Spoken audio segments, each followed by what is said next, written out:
જે ખાડા કર્યા છે કોર્પોરેશને પૂરી પણ કીધા છે, તેમાં કોર્પોરેશનનો ટ્રક ફસાણો, હજી તો ચોમાસું બાકી છે.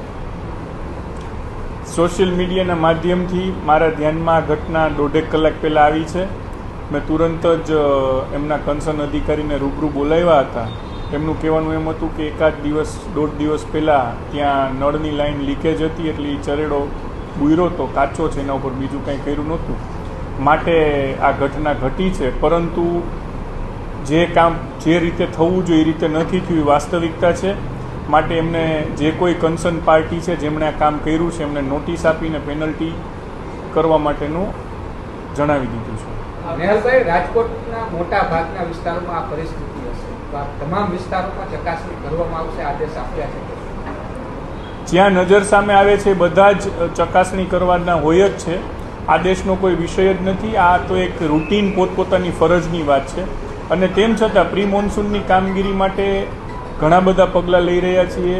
કારણ કે હું વ્યક્તિગત એવું માનું છું કે ક્યાં પાણી ભરાય છે એ આપણને ખ્યાલ જ છે. કોઈ નવી જગ્યા સર્જન નથી થતી કે આ જગ્યાએ પાણી ભરાય. દરેક સિટીના જે પાણી એકત્રીકરણના પોઈન્ટ્સ છે એ બધાને ખ્યાલમાં જ છે.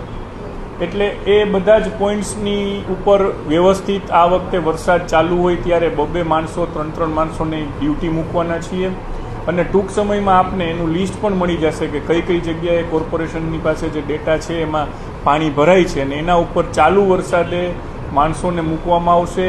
જે એન્જિનિયરની જવાબદારી છે ચાલુ વરસાદે રાઉન્ડ ધ ક્લોક એનું મોનિટરિંગ કરશે અને પદાધિકારીઓ પણ મોનિટરિંગ કરશે. વોર્ડ નંબર 7માં તમારા જ વોર્ડમાં હોકરાની સફાઈ હતી, આખો મેઇન હોલ પણ ચોકઅપ છે.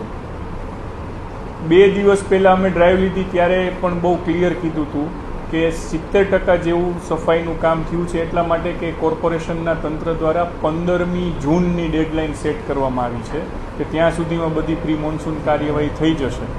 પરંતુ આ વખતે તો હવે શક્ય નથી, પણ આવતા વર્ષથી 20મી મેની ડેડલાઇન સેટ કરવાનો આદેશ પણ આપી દીધો છે. અને 20મી મે પહેલાં સંપૂર્ણ બધી સફાઈ થઈ જાય કીધું છે. ને જેટલું બાકી છે યુદ્ધના ધોરણે આ લોકોએ કરવાનું જ છે. તમારા ધ્યાનમાં પણ જે વસ્તુ આવે અમારા ધ્યાન ઉપર મૂકજો, એટલે એ પણ થશે.